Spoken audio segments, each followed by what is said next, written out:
Très bien, chers amis. À présent, nous parlons donc chiffres du jour. Et en fait, la somme, elle est tellement astronomique que nous en perdons tous notre latin. Mais bon, allez, on va y arriver. Il s'agit de 500 millions de dollars, soit, je vous donne la correspondance exacte en francs CFA. Tenez-vous bien, ne tombez surtout pas.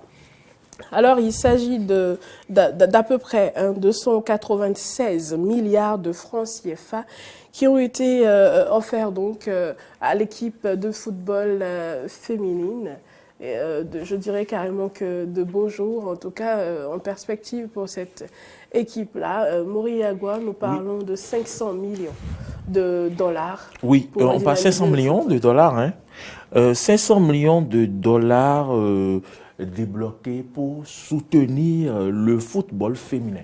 Le football féminin, cette somme a été débloquée par la FIFA, la Fédération internationale de football et association de Giovanni Infantino. Donc aujourd'hui... Enfin, pas de Giovanni Infantino, mais bon, dont, diriger quoi, diriger le Bénin du président Talon, dirigé par... Vous dire après que c'est lui qui est là. Qui est là. Voilà, d'accord. Alors, donc, en CFA, ça fait 296 milliards. Et donc, vous savez, le football féminin, pendant de longues années, a été laissé pour compte. Et donc, il y a des talentueuses joueurs, notamment en Afrique comme en Europe, qui quand même ne sont pas considérés au même titre que les hommes qui jouent au football. Imaginez combien gagne une femme dans un championnat français qui joue en tant que femme. Ça dit que on les minimise. On ne considère pas les femmes, le football que pratiquent les femmes dans les championnats. Au Bénin, est-ce que le championnat béninois est développé? Si ce n'est pas championnat béninois féminin, on n'en a même pas. On n'en a pas? Non. On n'en a pas. Enfin, pour les hommes, c'est pas encore de football, ça. Hein, je parle du football. Oui, pour les hommes, ce n'est pas encore ça. Et vous Laissez voulez prendre les le hommes. risque d'aller vers les femmes.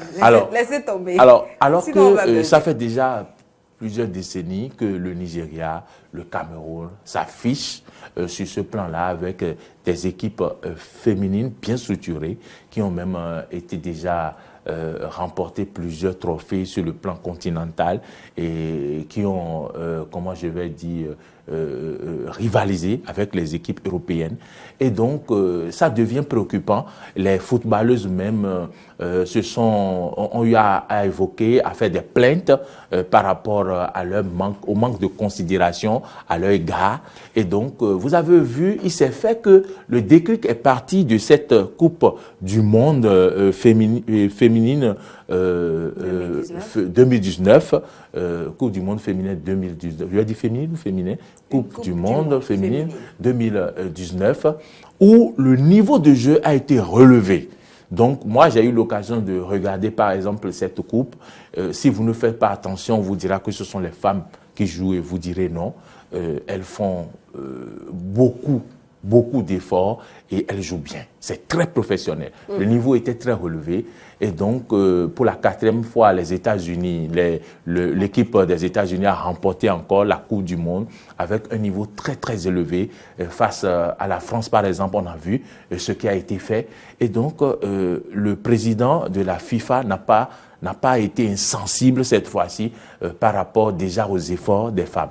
Et d'où, après un congrès tout récemment, je ne sais pas comment ils ont appelé, un conseil de la FIFA, ils ont donc décidé d'allumer les projecteurs sur le football féminin et donc d'apporter un peu plus de moyens et même d'aller plus loin, de désormais reconsidérer ce que gagnent les femmes dans le championnat féminin, les femmes qui sont professionnellement football et qui sont professionnellement joueuses, de reconsidérer ce qu'elles gagnent et de ne plus les laisser pour compte. Et ceci a amené maintenant a fait un apport de 287 milliards de nos francs pour appuyer le football féminin. Très bien. Et c'est une très bonne nouvelle, il faut le dire, il faut applaudir. Et donc, ça va pouvoir jaillir également sur nous jusqu'en Afrique. Et donc, dans les prochaines compétitions, Coupe d'Afrique, Coupe d'Europe, Coupe du Monde, les subventions qu'apporte la FIFA, ce que donne la FIFA aux pays qui remportent les trophées, ou du moins les primes seront augmentées, revues à la hausse déjà grâce à cette subvention. C'est ce qu'il faut retenir et qu'il faut saluer un peu cette ouverture d'esprit de l'équipe qui est là à présent en ce qui concerne la FIFA. Très bien, vous avez commencé à l'aborder rapidement, la question que j'allais vous poser de suite. Parlons justement de ces 500 milliards de dollars pour redynamiser le football féminin. C'est 500 millions de dollars. Oui, 500 millions, moi je disais 296 milliards qui ont de été francs CFA. débloqués finalement pour redynamiser le football féminin. Comment est-ce que véritablement, j'allais vous la poser la question, mais vous avez commencé à l'aborder. Alors Tessani Koudéyan, comment est-ce que véritablement ces fonds-là seront utilisés à votre avis? À quoi est-ce que ça servira véritablement? C'est vrai qu'il a commencé à en parler, mais puisque vous étiez une femme et que vous aimez le sport. J'aime le sport. Je pense que à un moment, je me suis beaucoup plus intéressée au sport social. On va pas en parler ici tout de suite, mais c'est dire qu'au-delà même du football, je pense que le sport féminin en général est négligé.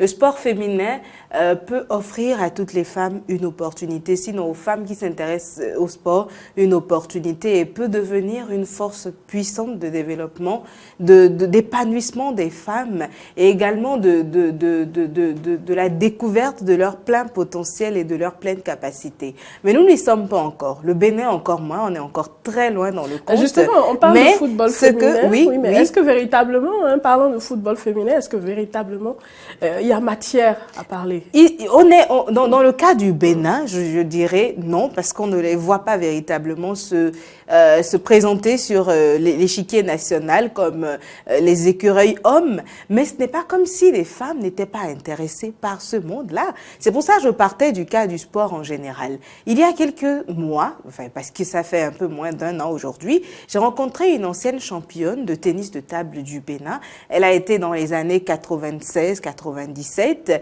Elle dit, j'ai relevé tous les défis au plan national. J'ai été sur plusieurs années championne nationale, mais l'État n'était pas à même de m'apporter le soutien nécessaire pour que j'aille compétir à l'extérieur, pour que j'aille renforcer mes capacités pour être toujours un peu plus meilleure. Elle dit, l'année où j'ai décidé de raccrocher le tennis de table, qu'est-ce qui s'est passé? L'année précédente, je suis allée au Nigeria, où j'ai participé à une compétition sous-régionale et je suis sortie championne de cette compétition, la championne de tennis de table. Donc, elle détenait le titre de championne au plan sous-régional. Mais elle avait battu en finale, justement, une Nigériane. Elle dit, un an après, on s'est retrouvés sur une autre compétition dans un autre pays, je ne me rappelle pas exactement. Cette Nigériane-là l'a battue de très loin. Wow. Tout simplement parce que dès l'instant où, en tant que Béninoise, elle l'a défiée et elle a battu en finale, son État a pris les dispositions pour l'envoyer aux États-Unis pour une insertion professionnelle, je vais dire, parce que c'était une carrière pour cette dernière. Elle est restée une année aux États-Unis et quand elle est revenue, c'était impossible pour notre championne à nous au Bénin en son temps de la battre. Et c'est ainsi que dans toutes les disciplines sportives, on laisse des talents périr parce qu'on n'est pas à même de les porter, de les valoriser, de les soutenir. Le football encore moins. Le football encore moins parce que nous n'avons même pas encore la culture d'acceptation du football masculin. Il aura fallu que nos écureuils aillent la dernière fois justement à la CAN pour revenir avec des résultats plus ou moins intéressants pour qu'on commence à en parler. Sinon avant, qu'est-ce qu'on faisait véritablement du sport ou du football, puisque c'est de ça qu'il s'agit? Aujourd'hui, la FIFA porte le football féminin et veut investir là-dedans, je pense que ce n'est pas trop tôt, mais c'est bien déjà de commencer quelque part. Le président de la FIFA dira, selon l'article que j'ai lu, que la Coupe du Monde féminine de 2019 aura été la plus belle de l'histoire du football féminin, à cause de ce qu'il a vu. Il a vu qu'un travail a commencé à être fait. Et si cela aura été un déclic, je pense que c'est bien.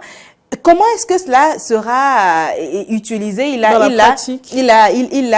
un peu expliqué. Il estime qu'on le réinvestira notamment dans la formation de ces femmes-là pour qu'elles soient un peu plus compétentes, même si dans la pratique, je n'ai pas eu l'occasion de voir les matchs, mais j'en ai énormément entendu parler. J'ai vu beaucoup de commentaires et c'est même l'un des sujets qui est resté un peu à polémique sur Facebook où la question de la place de la femme dans le sport est revenue plus d'une fois dans les débats des hommes qui discutent et qui disent même que les femmes ne sont pas faites pour rester sur un terrain de sport, qu'un terrain de foot n'est pas une cuisine. Et ça nous ramène plusieurs fois sur d'autres sujets en lien avec l'émancipation de la femme.